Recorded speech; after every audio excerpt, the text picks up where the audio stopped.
Em nome do Pai que me criou, do Filho que me resgatou, do Espírito Santo que me santificou, divina vontade, reina na minha vontade.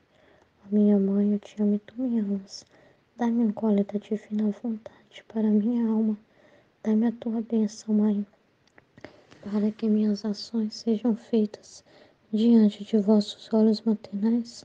Divina vontade, reina na minha vontade. Eu não sou nada, Deus é tudo. Pai, eu te amo. Vinde, ó Espírito Santo, vinde por meio da poderosa intercessão do Imaculado Coração de Maria, vossa amadíssima esposa e nossa mãe. Amém. Vinde, ó Espírito Santo, vinde por meio da poderosa intercessão do Imaculado Coração de Maria, vossa amadíssima esposa e nossa mãe. Amém. Vinde, ó Espírito Santo, vinde por meio da poderosa intercessão do Imaculado Coração de Maria, vossa amadíssima esposa e nossa mãe. Amém. Eu não sou nada, Deus é tudo. Pai, eu te amo. Bom, eu ia para meditação hoje pelo OBS, né? Para deixar as letras aparentes, né? Os trechos, mas deu problema. Aí eu vou ver com meu esposo direitinho como a gente configurar aqui o OBS, né? Para eu poder estar usando ele. Aí hoje vai ser gravado mesmo, assim, né? Sem imagem, sem letra.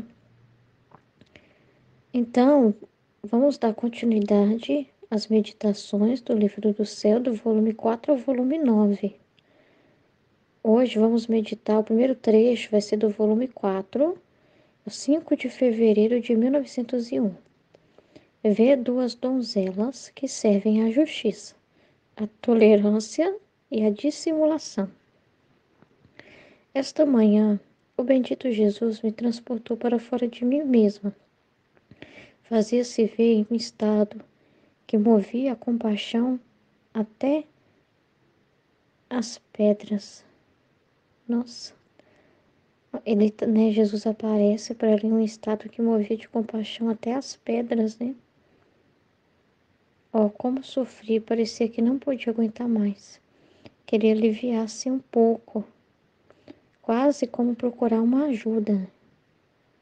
Jesus estava precisando de alívio, né? Estava em um sofrimento muito grande. Meu pobre coração me senti despedaçado pela ternura e logo lhe tirei a coroa de espinhos, pondo-a em mim para dar-lhe alívio. Logo lhe disse: Doce bem meu, faz tempo que não me renovastes as penas da cruz. Rogo-te que as renoves hoje, assim ficarás mais aliviado. E ele: Amada minha, para fazê-lo é necessário perguntar à justiça para fazê-lo, porque chegaram a tantas coisas que não pode permitir que você sofra. Então, tudo tem na divina vontade, tem um regulamento, sabe? Tipo assim, é tudo regido, né? Tudo bem administrado. Um atributo não pode superar o outro, porque de certa forma, se cai sobre a Luísa, né, ela toma a pena das criaturas. A justiça vem reclamar o seu direito, né, que vê que não está sendo dado amor para Jesus, mas no lugar disso dor, ela vem reclamar os seus direitos e pedir o castigo das criaturas, né? Vem para castigar as criaturas. O que é justo para equilibrar a balança. Só que aí tem lá uma vítima, tem a Luísa, né? Que consola Jesus. E quando consola ele não precisa castigar. Entende? Então meio que ela pede a desculpa por todos, né? Ela se apresenta ante a justiça.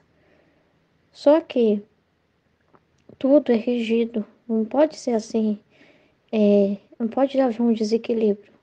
A justiça não pode mais reclamar seus direitos porque tem a Luísa, né? Então não pode mais castigar as criaturas. Aí fica complicado, por quê? Porque mesmo tendo a Luísa, né, que repara por todos, o homem chega a um ponto de que ele abusa desse amor e não pode desprezar as graças de Deus. Imagina que Deus está dando um amor duplicado, um amor muito grande, porque em vez de castigar a criatura, ele está usando dar uma vítima, né? E essa uma vítima através dos sofrimentos dela, o Senhor dá mais graças de perdão, né, de salvação para as pessoas. Mas aí essa pessoa não aceita. Se ela não aceita, mesmo tendo alguém pedindo por elas, né, alguém se oferecendo por elas, é um outro desequilíbrio que pesa muito mais, porque elas são mais responsáveis ainda por terem tanto benefício. E a justiça vendo isso, né?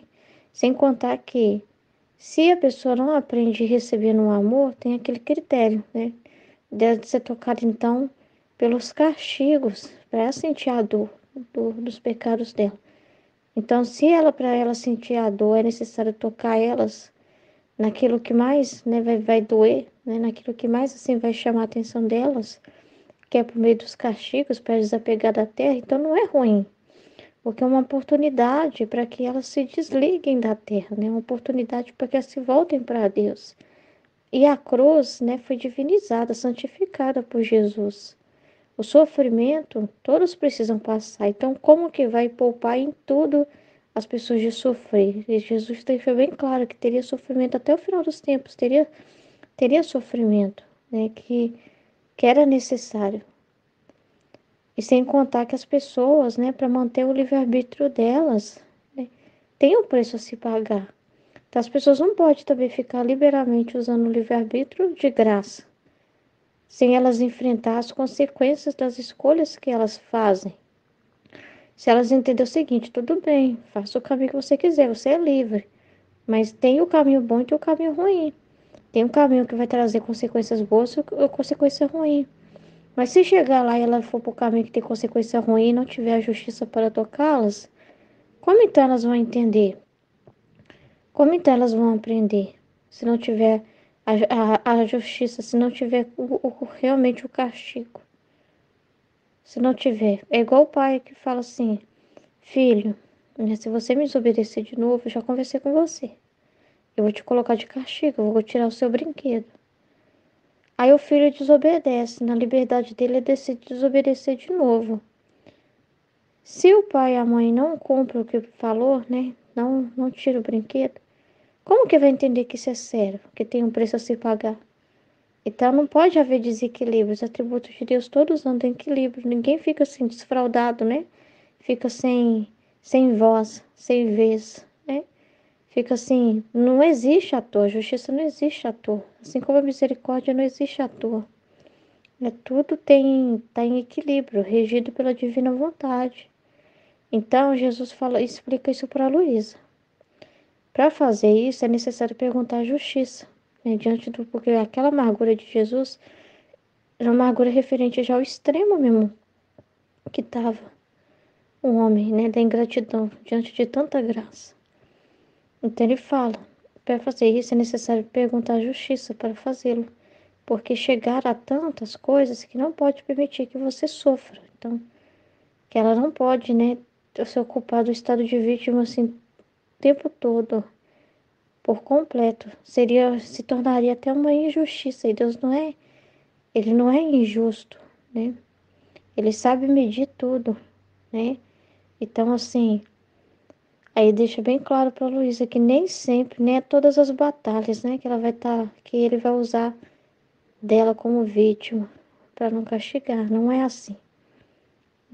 Vai ter momentos em que ela vai se resignar e consolar Jesus, que vai ver as pessoas sofrendo, né? Ela vai consolar Jesus. Ela vai estar ali como aquela pessoa, aquela esposa que entende o que o esposo está fazendo e está do lado dele para aquilo que vier, né? Mas não vai discordar do que ele faz. Eu não sabia como fazer para perguntar à justiça quando se apresentaram duas donzelas que parecia que serviam à justiça. Então apareceram duas donzelas que parecia que serviam à justiça. Uma tinha nome de tolerância, a outra de dissimulação. Tendo-lhe pedido que me crucificassem, a tolerância me tomou uma mão e a cravou, sem querer terminar. Então disse: ó santa dissimulação, acaba tu de crucificar-me. Não vês que a tolerância me deixou? Mostre como é mais habilidoso em disfarçar. Então ele terminou de me crucificar. Mas com tal espasmo que se o Senhor não me tivesse segurado nos seus braços, certamente teria morrido pela dor. Depois disso, bendito Jesus acrescentou: Filha, é necessário que pelo menos algumas vezes sofras estas penas. Se assim não for, ai do mundo. Então, ai do mundo também, né? Se for só castigo. E ai do mundo também, se for só, tipo assim, perdão sem nenhuma correção. Tudo tem um equilíbrio, né, nessa vida. O que seria dele, né, se não tivesse a alma vítima ali, né? Então, eu perdi por várias pessoas e me encontrei em mim mesma. Essa parte, né, da santa dissimulação, né, e da tolerância é muito interessante, né? A justiça, ela tem esse ponto da tolerância, né? Que diante, né, de uma injustiça, muitas das vezes ela tolera, né?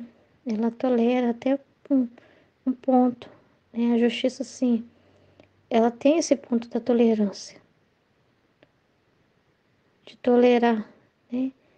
É, também vamos tentar entender na nossa vida, né? Como que pode entrar essa questão, né? Da tolerância, de simulação, é que você não vai se revoltar, né? Você tem uma tolerância, né? Você sabe o para quê das coisas, né? Você tolera no sentido assim, de que você sabe que esse mundo ainda não tá a ser um mundo perfeito, né? Que é o sonhado por Deus, no reino da divina vontade acontecendo, todo mundo falando, todo mundo vivendo, não tá assim, né? Então você tem também uma tolerância diante disso, né? De saber que não adianta sair forçando ninguém a concordar com você, né? Não adianta sair forçando ninguém a não, não, você tem que viver na divina vontade, sim, você tem que, você tem que, você tem que, você tem que, se a pessoa não quer. Até dentro da nossa casa, né? Precisa dessa tolerância, assim, de você respeitar a liberdade do outro, né? Do meu marido, por exemplo, que vive na santidade humana, né? Então, assim, ter essa tolerância, essa paciência, né? Deixa eu ver o significado aqui de tolerância. Aí, vamos pegar pelos sinônimos de tolerância. Condescendência, transigência, indulgência, né? É perdão, né? Complacência, contemporização, temporização, paciência, compreensão, calma, flexibilidade, licença ou isenção de algo. Ou é a justiça trabalha, você trabalha, por exemplo, na sua casa, né? Diante das situações, falando, repreendendo, corrigindo, né? Que você, em toda liberdade para você, naquele momento ali, né? Se revestir mesmo dessa justiça na sua casa, né? Para que a ordem aconteça, essa ordem é as coisas ficarem no seu devido lugar, a harmonia, né? Não deixar o mal sobressair na sua casa, na sua família, nas situações. Então você se reveste dessa justiça para defender o que é certo, que é a vontade divina. Outras horas, né? Você vai perdoar, você vai ser calmo, você vai tolerar, você vai ter paciência em uma situação, né? O que também é a justiça, ela vai se aplicar também. Dispensa, liberalização, permissão, consentimento, liberdade. Ó, liberdade, né? Isso também tem a ver com a justiça. Por exemplo, se eu não respeitar a liberdade do meu marido, né? Se eu, assim, querer forçar ele, né? A ele ouvir, não respeitar a liberdade que ele tem, né? De caminhar da forma que caminha, né? No caso, eu falei que caminha na santidade humana, né? Ele busca a Deus, é uma pessoa de fé, tem mais que agradecer a Deus, né? Então, aí se eu vou ser injusta, se eu reclamar também, né? Se eu querer que seja tudo do meu jeito, né? Se eu querer do jeito que eu imagino que é melhor para ele, quem é eu, né? Eu não sou Deus. Então, eu vou ter essa flexibilidade, né? Respeitar a liberdade, né? Não vou, compreensão, né? Compreensão, calma, tudo isso, né? Tudo faz parte do ser divino, né? Essas características. E a dissimulação faz parte também, né? Porque não adianta nada. Eu não vou por aí jogar também tesouro aos porcos, então tá, né? Ele não quer ouvir, mas eu não tô nem aí. Eu vou falar mesmo o tempo todo, eu vou demonstrar mesmo, e também não é assim. Tem uma dissimulação aí também, né? Porque você deve satisfação para Deus, de tudo que você faz, né? Então tem muita coisa que você fica com você, entre você e Jesus, né? Em certas situações você vai ter que usar dissimulação mesmo, né? Nas situações assim, você não vai totalmente também liberar tudo, né? Tipo assim, tudo que se passa com você e Jesus, você vai falar o que precisa ser falado, né? Numa situação ou em outra, mas você vai dissimular muita coisa também. Você vai dissimular, porque você tem que estar na terra, você não pode se esquivar das suas obrigações, né? Então você vai fazer o que é necessário, mas você faz porque você vai ficar rindo, né? Rindo, "Oh, beleza, vou fazer isso, agora eu vou fazer aquilo. Nossa, que bom, né? Vou pra festa, vou pra outro lugar. Não. Você é inteiro onde você estiver indo, porque você está fazendo por Deus, né? Então, você, nesse mundo, assim, muita coisa assim, tem essa coisa da dissimulação também, né? De você ter vamos dizer assim, um autodomínio, né? Sobre si mesmo, assim, mas não é você, é Jesus quem domina, né? Até nisso ele regula também, para você não ser um fanático, né? Porque não é o que ele quer, né? Ele sabe que você ama muito, né? Mas você tem as coisas. Você tem suas obrigações, né? Você tem seus compromissos. Você ainda está na terra. E ele vai te pedir, vai te dar missões, né? De cuidar das coisas, né?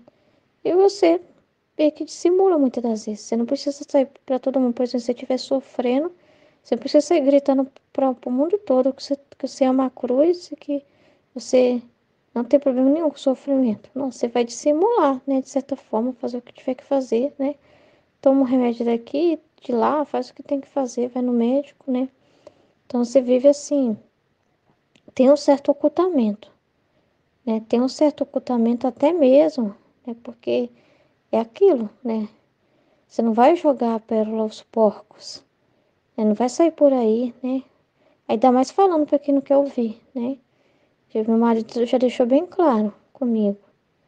Então eu não fico falando, por exemplo, da comunidade, né?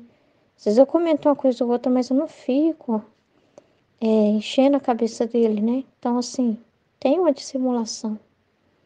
Tem uma dissimulação, assim, tá? Né? Tipo assim, eu cuido da casa, alguém pode olhar e falar assim, nossa, ela tá preocupando com a casa. Mas lá no fundo, no meu coração, eu tô fazendo tudo por amor a Deus, não é um humano.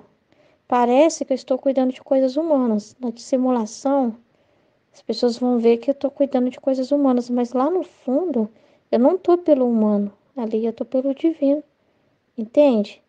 Só que eu não preciso ficar toda falando pro meu marido, eu vou fazer isso só porque é a vontade divina. Eu vou lavar vasilha só porque é a vontade divina. Eu vou limpar a casa e vou ficar toda hora é, falando. Não, tem uma dissimulação, né? Então, assim, tem um. Deixa eu ver o significado de simulação aqui. Por exemplo, eu fui procurar significado de simulação aqui, mas eles associam a fingimento, né? Não é hipocrisia, não tem nada a ver, entendeu? Não é isso. Mas você, por exemplo, como que eu posso explicar? Eu tô sentindo o sentimento de Jesus, né? Eu tô sentindo o sentimento de Jesus em um lugar, na igreja, entendeu? Aí eu tô lá na liturgia, tô lá na frente. Aí eu tô passando até mal com a situação lá, vamos supor. Mas apesar de, eu vou te simular. Eu não vou, por exemplo, levantar, né? E falar assim, pegar o microfone da mão do padre e falar tudo que eu tiver com vontade de falar, né? Ou então levantar e sair e ir embora. Não, eu vou aguentar aquele sofrimento e até a hora de acabar e vou para casa, De certa forma, eu tô sofrendo ali, mas eu tô dissimulando. Porque eu não vou sair por é um sentimento oculto que as pessoas não sabem que eu tô sofrendo por isso. Às vezes elas podem até me ver com a careta e achar que eu tô chateada com outras coisas, não vai entender. Mas elas não sabem o que tá lá no meu sentimento. Então, o sentimento meu com Jesus fica guardado, né? Muitas vezes. Aqui a gente tem a liberdade de falar. Então, eu vou vir aqui, vou mandar mensagem no grupo e vou contar o que aconteceu e o que Jesus me falou. Mas com as pessoas normais, eu não vou sair por aí falando, entende? Então, assim, tem essa questão da dissimulação nesse sentido. Aí você vai numa festa da família, você vai em algum lugar, aí você vai ver situações para reparar. Lá no seu coração, você tá sofrendo, né? Você tá sofrendo porque você tá sentindo o sentimento de Jesus, às vezes, por alguma situação.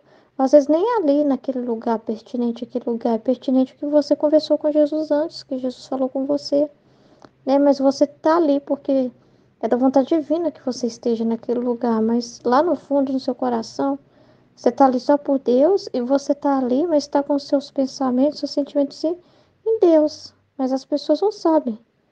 Você não vai ficar falando, não, gente, eu vou ficar aqui no canto porque eu vou ficar pensando em Deus. Ah, eu vou ficar aqui no canto porque por causa disso e daquilo. Não, né? Aí vamos supor que meu marido me veja e pergunte, Ruth, você tá com a cara tão ruim. Eu fiz alguma coisa? Você pode até comentar. Não, uma coisa ou outra. Mas assim, talvez você não vai conseguir falar tudo. Porque não vai querer ouvir, né? Porque não vai entender, né? De vez em quando é bom você abrir um pouco, falar, né? Mas tem uma ordem, né? Tem o tanto que você consegue explicar também, porque a pessoa tá em outra sintonia, né? Não vai entender o que que é isso, né? Você sentiu o sentimento de Jesus. Às vezes vai, mas não vai ter o que te falar, né? Não vai ter o que te falar. Então você tá inteiro nos lugares, mas lá no fundo, quem te move, quem é dono dos seus sentimentos, eles não são regulados pelas situações. Eles não são de acordo com as situações, não são movidos por pessoas. Você é movido por Deus. E dissimulação é isso. Porque você vai fazer o que tiver que fazer, mas você está fazendo movido por Deus, não movido por gosto seu, por vontade sua, mas totalmente por Deus. É Deus que está te regendo constantemente. Amém? Vamos agora para o volume 5, 19 de março de 1903. O verdadeiro amor é aquele que sofre por Deus. Quer sofrer mais, né? Esta manhã eu vi o confessor todo humilhado e junto com o bendito Jesus e São José, o qual lhe disse: põe-te na obra e o Senhor está pronto a dar-te a graça que queres. Então, para pôr fazer o que Deus quer dele, né? Pôr a mão na arada e seguir, né? Pôr-te assim a caminho, né? Põe-te, né? Põe-te na obra do Senhor, né? E o Senhor está pronto para dar a graça que queres. Depois disso, vendo meu amado Jesus sofredor, como no curso da paixão, lhe disse: Senhor, não sentiu cansaço ao sofrer tantas penas diferentes? E ele: Não.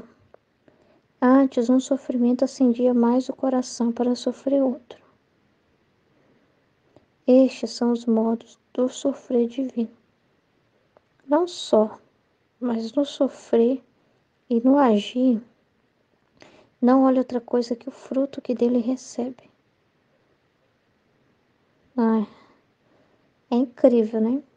Falar o que de Jesus, né? É muito diferente, né?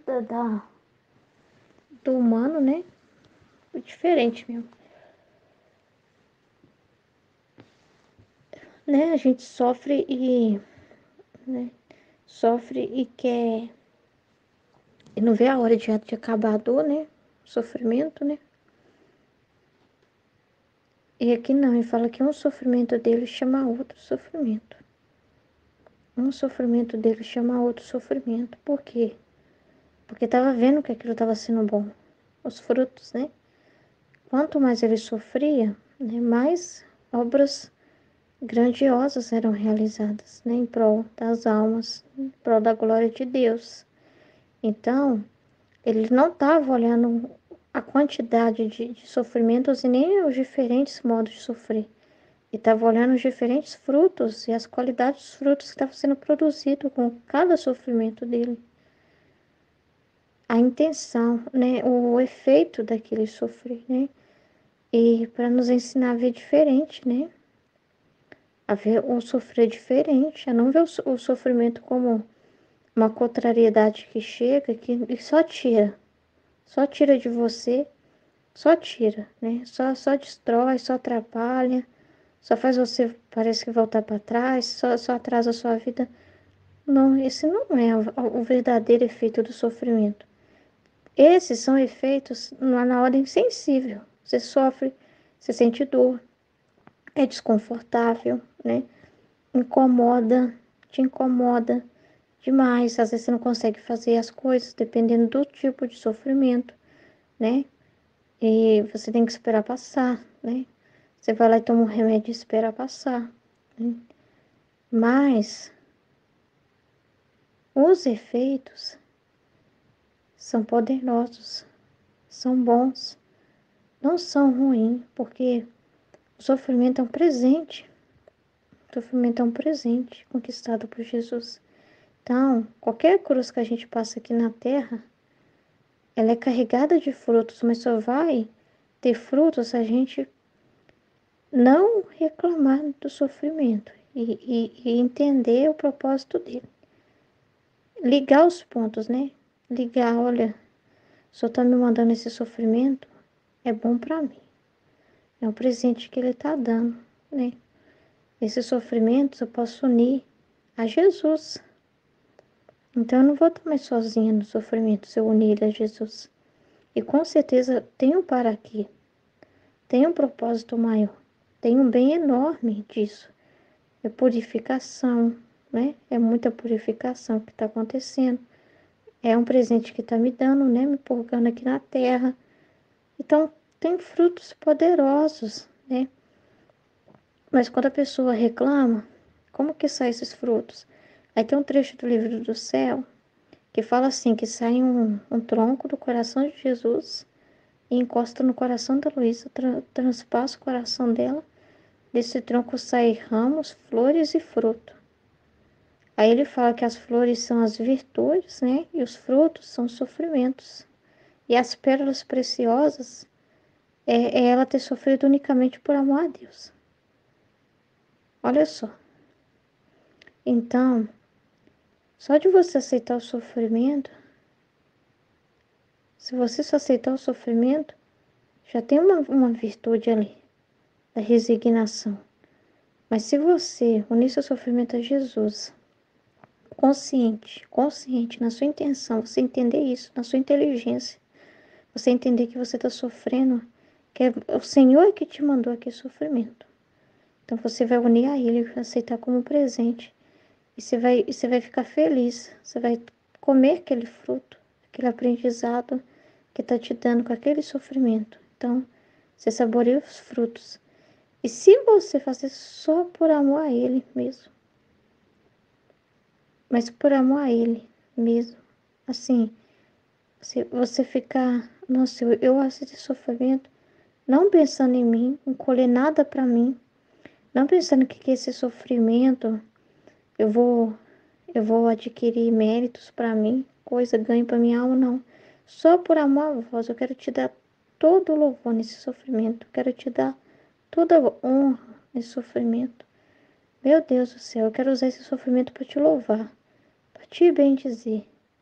Então são pérolas preciosas, porque você não quis nada para você, ganho para você, mas você usou esse presente desse sofrimento, né, para oferecer para Jesus como uma pérola. É isso que a gente faz na divina vontade, é esquecer de nós.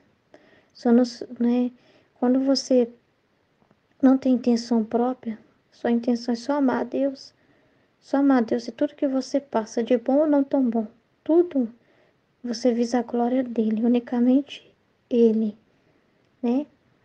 Então, não são só frutos, são pérolas preciosas. Esse sofrimento é uma nova conquista que Jesus está fazendo através de você, é um novo agir de Deus através de você, e Ele vai poder usar esses frutos da forma que Ele quiser, né? Porque você está dando para Ele, você não está pegando para você. Você não está dizendo, é o meu sofrer para o Senhor, não. É o seu sofrer em mim, Jesus. É seu. Pode pegar. Pega todo o sangue que o Senhor quiser tirar de mim. Tudo. Pode usar. Que lindo que é, gente. E isso é o abandono, né? Porque você não vai ficar pensando em você. Você não vai ficar pensando, mas Jesus, se eu não aproveitar essa oportunidade, como vai ficar minha alma? Se eu te entregar tudo, Jesus, como que vai ficar? Eu não tenho que ter mérito, eu não tenho que ter minha obra. Senhor, eu não sou nada. Só faço o que o Senhor quiser. Eu confio em vós, Jesus. Eu confio em vós. Eu confio em vós. Esse é o verdadeiro abandono. Você não pensa em você. Nem fica medindo o que você está dando, o que você não está dando. Você não pensa assim. Você só quer ver Deus ganhando. Ver Ele ganhar. Ver Ele alegre. É tudo para você. Tudo. Isso é o amor mais puro. E a autoconfiança. Eu em minhas chagas. Porque Jesus viveu abandono, Pai. Faça o que você quiser. Se for me cortar em pedaços, que corte, né? Ele viveu um total abandono. Ele viveu um total abandono. Eu em minhas chagas e em meu sangue via as nações salvas. O bem que recebi as criaturas. Olha que o Senhor tocou no meu coração que nossos atos é pra gente sempre ver o reino, ver os frutos. A gente vê sempre além. Não precisa, não é uma coisa assim de você imaginar o que o Senhor está fazendo com esse sofrimento agora. O que o Senhor está fazendo com esse ato agora. Deixa eu imaginar o que o Senhor está fazendo. Não, é você fizer assim, meu Deus, cada passo meu na vontade divina. Cada entrega minha, constante. Eu não olho se está penoso, se estou passando alguma dificuldade na minha casa, se eu estou bem, se eu estou legal hoje, se eu estou tendo estado de ânimos ou não. Não, nada disso. A minha mira é o reino. É o reino de Deus. Ele via as nações salvas. O bem que recebia as criaturas. Meu Deus do céu. Quando você for partilhar, tudo você for fazer, não mira se é difícil entender o trecho, se você está passando por alguma fadiga. Mira o seguinte, é para a glória de Deus, então não importa a minha voz, não importa se eu tossir na gravação, não importa se cachorro latir, não importa nada. Só importa o reino dele. Que a divina vontade ganhe. Que a divina vontade seja conhecida e amada. Essa é a finalidade para a qual eu falo da vontade divina. Entende? Essa é a finalidade. Não tem outra finalidade aqui. Por isso que o Senhor fala da reta intenção. Porque se a gente não tiver reta intenção, a gente vai ficar esperando visualização, vai ficar esperando curtida, vai ficar esperando que alguém comente a nossa partilha, né? E um monte de coisa. Agora, quando você só visa ele, pode ter uma visualização. As meninas, né, pode estar gravando ao vivo e pode ter um vendo. Não importa para elas. Só importa a vontade divina. É por Deus que elas estão fazendo. Então é por Deus que devemos fazer as coisas. E não duvidar. Porque Jesus não falou assim, mas será que essa gota desse sangue que está caindo de mim vai realmente fazer alguma coisa? Olha só, é gente me xingando mesmo na cruz, cuspindo em mim até nos últimos momentos meus aqui. Não, ele via além, aquilo que os homens não viam. Os homens viam um homem calado na cruz, né? Agora calaram ele, ó. Acabou com ele. É isso que as pessoas viam, né? Muitos viam, né? A maioria. Mas não era a verdade. O que o senhor estava fazendo com aquilo? Algo espetacular, sobrenatural. Ele estava fazendo os maiores milagres. Que os homens falaram assim: o senhor não faz milagre?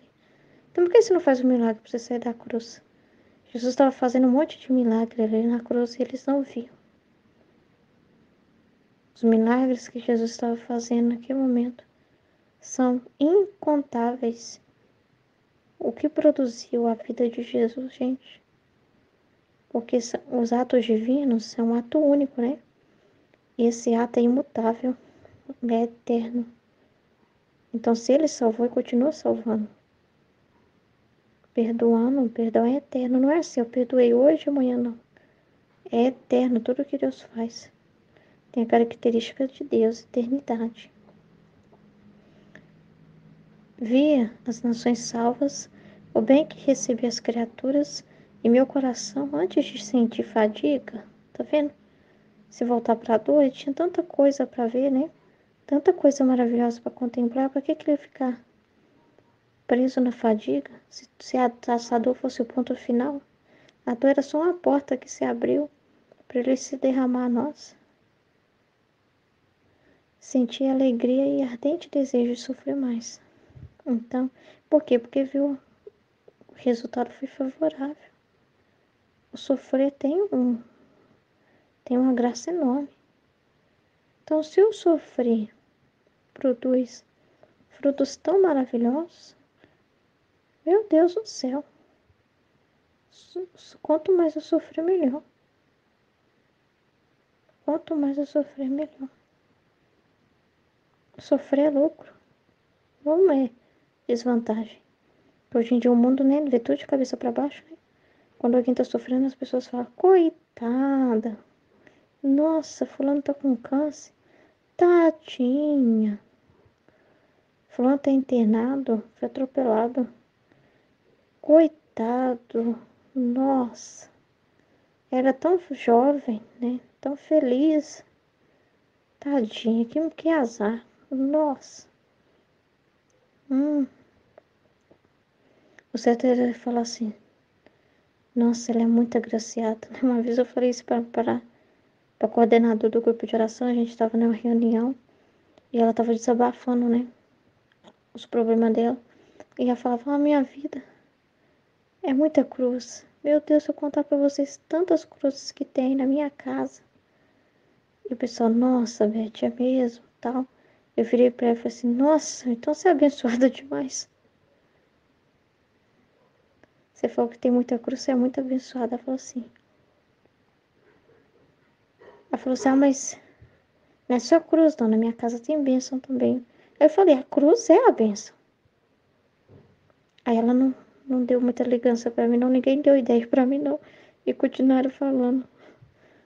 A gente é meio ignorado, né? Quando fala essas coisas assim, meio... é polêmico, né? São assuntos fortes, né? As pessoas não gostam de falar de... Não tem. Mas eu falei porque eu tive abertura pra falar. Eu senti de falar e falei. Tava numa reunião, era pra todo mundo falar, né? E ela tava contando pra todo mundo mesmo a situação dela, então, né? Então, naquele momento eu tive liberdade pra falar, mas depois não insisti também, não. Entendeu? Deixei lá, não joguei aquela palavra lá. Então, esse é o sinal. Se o que se sofre é a participação de minhas penas. Qual que é o sinal, então, de que o nosso sofrer está realmente, né, em participação às penas de Jesus? Olha o sinal. Se une sofrer e a alegria de sofrer mais. É porque você tem no seu coração disposição, não é que você vai ficar assim: Jesus, eu tô com dor de cabeça. Oba, oba, por favor, Jesus, manda agora uma dor na minha coluna, né? Pra completar. Agora tira aqui do meu braço, do meu braço. Tira aqui. Se eu me dá um problema do coração aqui agora, por favor, não é assim. Você não vai ficar. Você é um abandonado. Você não, a divina vontade, você não põe intenção nenhuma. Você se abandona. Você aceita o que te acontece. Mas no seu coração, se ele permitir você sofrer mais ainda, você não se zanga. Ao contrário, é mais alegria para você. Porque você sabe que se ele tá mandando mais, é porque ele quer. É a vontade divina que quis. Tanto sofrer quanto não sofrer, você está sempre aberto. Você não fica pedindo nada para Jesus. Senhor, me faça morrer de amor por você. Senhor, me faça sofrer até... Não, nada. Você vive na vontade divina, seja feita a tua vontade. E se em seu agir, obra por mim. Obra por ele. Você faz por Jesus. Você vai meditar por Jesus. Você vai... Tudo que você for ouvir, né? Partilhar por Jesus. Tudo que você fizer não é por finalidade humana. Não é para você. Né? Não é para agradar pessoas. Você agrada as pessoas por Deus, porque Deus está nelas. Por exemplo, eu sirvo meu marido, mas é um serviço a Deus, é por Jesus, e por Jesus eu amo meu esposo e respeito ele e cuido dele. Entende? De onde vem a fonte? Vai depender de onde vem a fonte. Se não olhar para o que faz, né? Você não vai ficar medindo, olha, eu faço muito, então aí não faço nada. Ou então, olha o que eu tô fazendo aqui. Ficar medindo, calculando, né? Não. Ou se o que você faz é difícil, é penoso, é complicado. Não. Você não vai ficar olhando a situação. Você vai continuar com a sua intenção, é por amor a Deus. É pelo reino. É por amor a Ele. Seu olhar está nele. Se não, aqui ó, para a glória que dá a Deus, é o fruto que disto recebe. A glória que se dá a Deus. É isso que você vai olhar. O que ele recebe. Que está recebendo amor, louvor e gratidão com cada ato que você faz por ele. É isso que você vai olhar. Mais nada. Mais nada.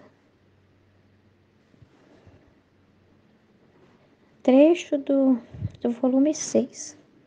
8 de novembro de 1903. Jesus diz como deve ser o amor do próximo. Acho que é ao próximo, né? Encontrando-me no meu estado habitual, eu estava a implorar por certas necessidades do próximo.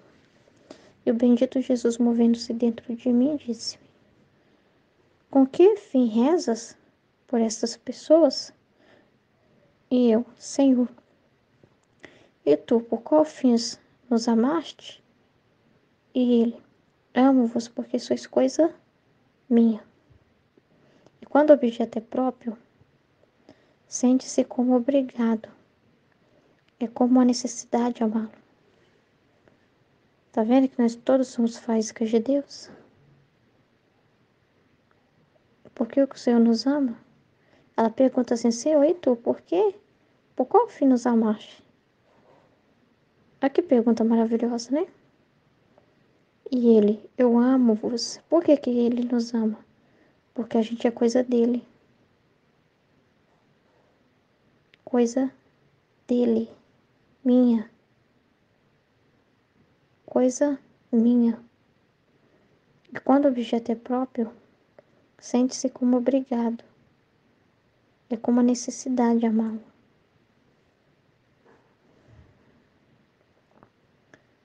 E eu, Senhor, estou rezando por essas pessoas porque são coisa tua.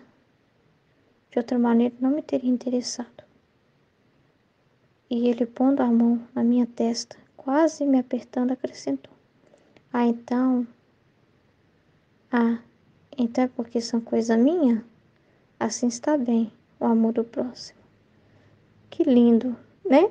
A gente emociona, eu tô emocionada com esse trecho, né? Ai, meu Deus. consegui falar, né?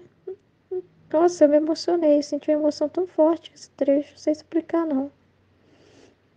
Ai, meu Deus. Então, gente, é muito sério. Qual que é a finalidade que devemos amar o nosso próximo? Se a gente não amar o nosso próximo, não estamos amando a Deus. Porque essas pessoas são dele. São parte dele. Do mesmo modo que você é. Se você também não se amar, né? No sentido de você, por exemplo, se odiar como você é, odiar a sua vida, é muito sério. Porque você é parte dele. Você está pondo defeito nele. Você é obra dele. Imagem e semelhança dele. Parte de Deus. É muito sério. E se o Senhor te ama, você não amar o que ele ama, meu Deus. E se Deus ama cada pessoa, você não amar o que Deus ama, você ter ódio de alguém é muito forte. Ter ódio de uma pessoa, ter raiva de uma pessoa é muito forte. E o legal também é que se você vai fazer o bem para alguém, é porque é revendo Jesus nessas pessoas. Ou seja, é por Jesus, porque elas são dele. E entendendo que você fazendo bem para elas, você está fazendo para o Senhor, que as ama. Então, isso é muito sério. Por quê? Porque a nossa intenção não pode ser outra. Não pode amar alguém com nenhum interesse. Eu vou amar o meu marido porque assim meu marido vai saciar minhas necessidades. Eu vou respeitar meu marido porque assim ele compra coisas para mim. Aí eu vou amar meu marido para ele ficar bem comigo. Ou seja, o motivo do meu ato que me move a amar vai ser, na verdade, um amor próprio. Interesse. Segundo as intenções.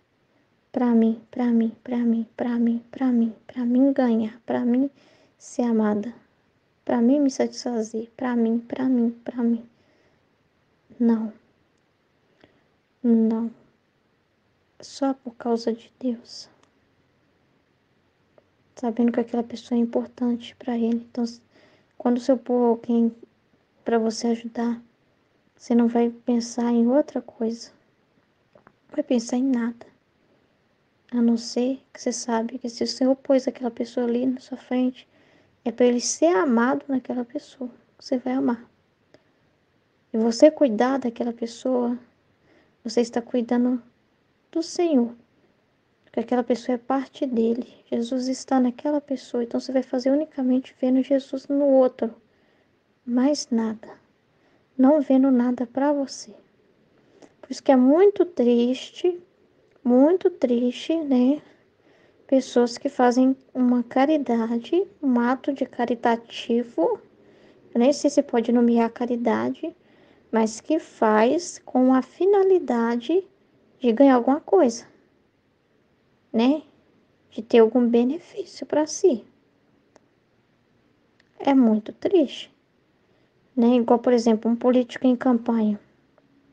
Aí vai lá e distribui cesta básica, conserta uma rua emburacada, e começa a fazer visitas nas casas, perguntar como as pessoas estão, finge que está anotando e vendo as demandas, a necessidade de cada um. E daí no final entrega o panfletinho e fala: lembra de mim no dia que você for votar, esse é meu número. É muito triste uma coisa dessa. Que na verdade a pessoa está se servindo no outro. É muito sério. E se fazem isso com o próximo, fazem isso com Deus também. Se servem de Deus. Mas estão se servindo e usando o nome de Deus, ou a posição que ocupam, né? Mas na verdade eles estão se promovendo às custas de coisas santas. Como aquele caso lá do vídeo do padre que gravou a missa no mar, colocando ali o Senhor sobre uma boia e fazendo o sacrifício da missa. tudo com a finalidade de se exibir. Ele não estava amando a Deus, ele estava se amando e usando de um poder que ele tem, né, da unção do ministério que ele recebeu, um poder sacerdotal. Se servindo de Deus para seu próprio ganho. Misericórdia. E o amor ao próximo e o amor a Deus está muito ligado. Então, se você pisa em alguém, ou se você se serve de alguém para uma finalidade humana sua, misericórdia no próprio Deus. É muito sério. Então, Jesus falou: assim está bem o amor ao próximo. Como que o amor ao próximo está bem? Ou seja, está ordenado. Quando você ama ele, porque ele é de Deus, coisa de Deus. Quando você reconhece nele a imagem e semelhança de Deus e você faz por amor a Deus. Quando o que você faria por Deus não seria diferente do que você faria por seu irmão. Se o que você faz por Deus não é diferente do que você faz por seu irmão, você vê seu irmão e faz o que é melhor, então você não vai fazer o que é melhor para a pessoa humana. Você vai fazer o que é melhor para a pessoa em Deus. O que é melhor para que aquele irmão esteja em Deus? Falar a verdade. Então fale a verdade. Porque são coisas de Deus. Ele precisa voltar para Deus, de onde ele veio. For amar meu próximo, dar esse testemunho de amor por amor a Deus. Às vezes aquela pessoa que está recebendo ajuda já pensa assim, não tem mais bondade no mundo. Não tem Deus nessa terra, nem ninguém. As pessoas são ruins. É um pisando no outro. Aí você chega e faz diferente. E aquele pensamento daquela pessoa, na hora, cai por terra. Na hora vai pensar. Não, ainda tem amor no mundo. Ainda tem. Então você está fazendo aquilo dando testemunho de Deus para aquela pessoa. Então é muito importante. Muito importante. E agora o trecho, né, do volume 7, 9 de fevereiro de 1906. Um exemplo, a minha colega estava assim, o que eu faço agora? Aí eu fiquei brincando, vai descansar, vai dormir. Porque estava na hora do almoço, né? E eu pensei que ela estava falando, o que eu faço agora, depois do almoço, né? Eu falei, vai descansar. Ah, mas eu não consigo. Quando eu fecho os meus olhos e vem um monte de problema na minha cabeça. Um monte de problema na minha cabeça, os problemas vêm tudo. Eu falei assim, é porque a gente não consegue ficar sem pensar nada. Então, se você não tem outros pensamentos para colocar no lugar dos problemas, você sempre vai estar pensando em problemas. Você não vai dormir bem. Aí ela, eu não sei se eu nasci para fazer as coisas que você faz, não. Por exemplo, você vai para essas reuniões com esse monte de problema, eu não consigo, eu não conseguiria. Eu falei assim, eu tento não trazer isso para dentro de mim, né? Eu resolvo, ajudo a resolver no que eu posso. Não é que eu não deixo de trabalhar, eu trabalho, mas assim, eu tento me proteger disso. Como que eu me protejo? Pensando em outras coisas. Como, Michelle? Como que você pensa em outras coisas? Coloco pensamentos bons na minha mente. Eu tô estudando. Eu falei, mas isso aí não alimenta a nossa alma. Estudar, eu tô fazendo pós-graduação, não sei o que. Não, mas não é isso que eu tô falando. Isso aí não alimenta a nossa alma, não. O que alimenta a nossa alma é a palavra de Deus. Então você tem que ler a palavra de Deus e colocar ela no seu coração para ela te alimentar. Aí você não vai sentir esse cansaço. Você vai conseguir preencher sua cabeça com Deus. E aí não vai ter espaço para mais nada. Os problemas vão ficar para trás, de fora de você. Não vai ser interno. Então você vai dormir igual um anjo. Aí ela falou, mas eu leio a Bíblia todo dia. Eu falei, lê mais. Acorda cedo e vai ler. Ela é evangélica. Vai ler, lê mais. Eu leio, a primeira coisa que eu faço, o mais importante, né? Que o cara falou lá, o vídeo da Lucelena. Para mim, é a oração de manhã. Então, a primeira coisa que eu faço, a oração, a meditação. Então, eu já alimento a minha alma. para poder viver aquele dia. Então, faça isso. Vai ler a palavra de Deus, meditar, rezar, conversar com Deus de manhã. Na hora do almoço, lê de novo. Antes de dormir, lê de novo. E aí você vai alimentar a sua alma e não vai ter mais esses pensamentos. Tem que trocar seus pensamentos. Então, a doença que causa você não ter a palavra de Deus. Qual que é a doença que ela tá? Ela tá desanimada, ela não dorme, ela fica preocupada. Então, se ela fizesse isso, se ela viver longe de Deus, como ela está vivendo longe de Deus, assim, não sendo tão fiel, né? Não escutando tanto Deus, a palavra de Deus, não alimentando a alma dela com a palavra de Deus, com a verdade. E se ela estivesse bem, dormindo tranquila, tá tudo bem, não tô sentindo nada, ela não ia perceber que a alma dela tá doente sem a verdade. Não ia perceber que ela tá doente e nunca ia procurar o remédio. Aí ela falou assim: ah, vou fazer o que você tá falando. Se ela fizer se ela fizer isso, eu tenho certeza que ela vai ficar em paz. Porque a palavra de Deus tem esse poder para quem escuta. Como Jesus falou, né? Ele fez essa oração. Então, quem busca Deus e busca viver da palavra de Deus da verdade, recebe os frutos.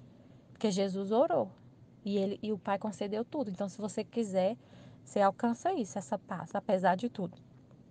Com a palavra de Deus, porque foi a oração de Jesus para o Pai. E aí, quem corresponde, alimenta a alma com essa palavra e sai do mundo e corresponde a essa palavra, a essa verdade, vive muito tranquilo. Apesar de todos os problemas. Você está sempre sorrindo. E aí, sorrindo assim, né? Não é sempre também não, tem hora que você chora, mas você está em paz, sempre em paz. Aí ela foi e falou isso. Então é um exemplo, né? A gente poderia ficar aqui a tarde inteira falando desse trecho. Falando disso, dessa questão da doença da alma, né? Eu achei incrível esse trecho. Aí ele fala que o sofrimento é como se fosse assim, a pessoa que é doente e ela precisa fazer as veias entope, como se fosse assim, uma pessoa que está doente, está com problema nas veias, igual o Lázaro com aquele problema de circulação. E aí o sofrimento, a cruz que Deus permite na vida da pessoa, o sofrimento é como se fosse uma punção na veia, uma punção. E aí sai aquele sangue podre e renova aquele órgão lá e a pessoa fica curada. Então, tudo que Deus permitir de sofrimento, se tem alguém, por exemplo, alguém da sua família que você está rezando para a pessoa converter e tudo, se ela está sofrendo, agradeça a Deus, porque o sofrimento, a dor, ela vai ver, estou doente, isso é um sintoma, um sinal, um alerta para ela voltar para Deus. Jesus falou isso, né, no livro do céu. Do meu trono sai duas flechas, uma flecha de amor para quem está na graça de Deus, que é uma flecha que fere o coração, que aflige, né, que causa sofrimento, e a outra ele confia aos anjos para incitar as almas a converter, porque quando a gente sente a dor, você sabe que está doente e vai procurar cura. E a cura, a alma entende que a cura está em Deus. Sempre ele vai cercar a alma para ela entender que a cura está nele.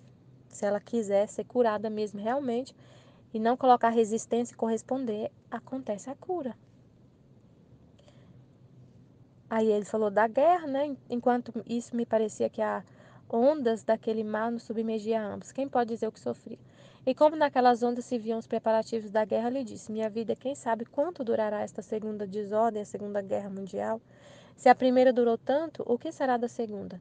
E Jesus certamente será mais longa, mas não durará tanto, porque porei a minha mão e os flagelos dos céus apagarão da terra. Por isso oremos e você não saia jamais de minha vontade. Então, ele que controla tudo, né? Ele que permite. E também na hora que ele não quer mais, na hora que, né, ele coloca a mão e faz terminar quando ele quer. E muitas vezes ele usa os flagelos da natureza, né, como a mão dele, né? Eu porei minha mão, então eu porei minha mão.